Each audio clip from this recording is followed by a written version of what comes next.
Hello, everybody.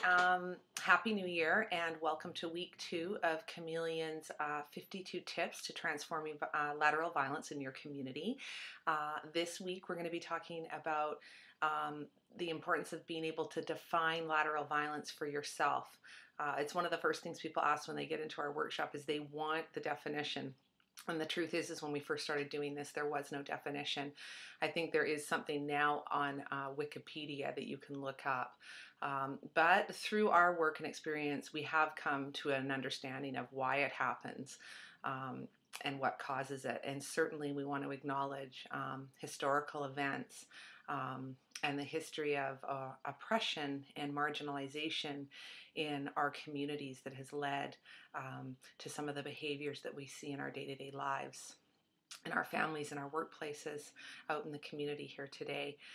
So what we're going to do, we're not going to go too much into our definition. What I do want to say is that wherever there has been a history of oppression and we have felt disempowered, we generally try to take our power back in an unhealthy way. So we either become withdrawn and fearful, and we're not able to take a stand for ourselves, or we are taking a stand for ourselves aggressively and in a way that is harmful to us and the other people around us. And what we're really trying to work towards is a balance, a middle ground, where we're able to take a healthy stand for the things that we believe in, and when we feel we're being treated unfairly or unjust, that we're able to hold people accountable in a very healthy way, in a way that isn't harmful to us or them. And so what we want to encourage everyone to do is to first just develop some self-awareness for yourself and look within and ask yourself, what are the things that trouble you in your relationships? What are the things that happen or behaviors that come at you that are disturbing for you, that you either try to ignore or repress or respond to in a negative or a triggered way.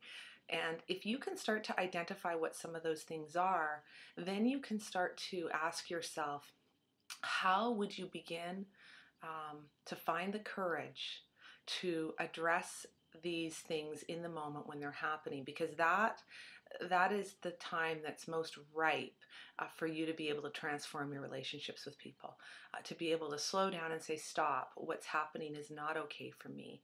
It has me feel very disempowered or hurt.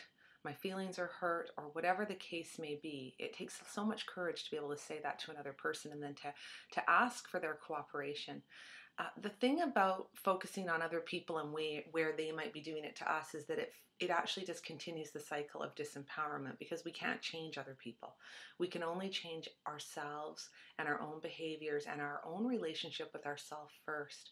So when we have a healthy relationship with our own self, when someone does something hurtful, it doesn't have to hurt us. We can recognize it as a hurtful act, and we can make sense of it, and we can respond to it in a healthy way. It is only those things that land inside of us in places where we haven't done our own work that are harmful to us.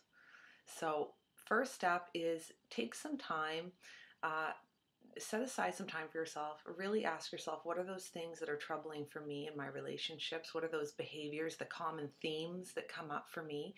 And what does it bring up for me? Is it hurt feelings? Is it a feeling of being disrespected? Is it a feeling of being put down? And just sit with that and get curious about that. Make a list if you have to. And think about on a scale of 1 to 10, where you feel in terms of how strong you feel in being able to take a stand for yourself in a way that is inclusive, that enters into dialogue with other people, as opposed to either withdrawing or becoming aggressive. This is the first step, and this is why it's important for you to define it for yourself. If we give you our definition and we impose that on you, then that might not work for you. There are as many definitions for lateral violence as there are people in our communities, because what you experience as harmful or hurtful may not be the same for me, and only you can tell me what you found difficult. Only you can come to me and say, when this happened, it hurt me. And unless you're able to tell me that, there's no way that we can resolve our issues and work through it together. So be gentle with yourself, think about it, and we look forward to seeing you next week. Bye.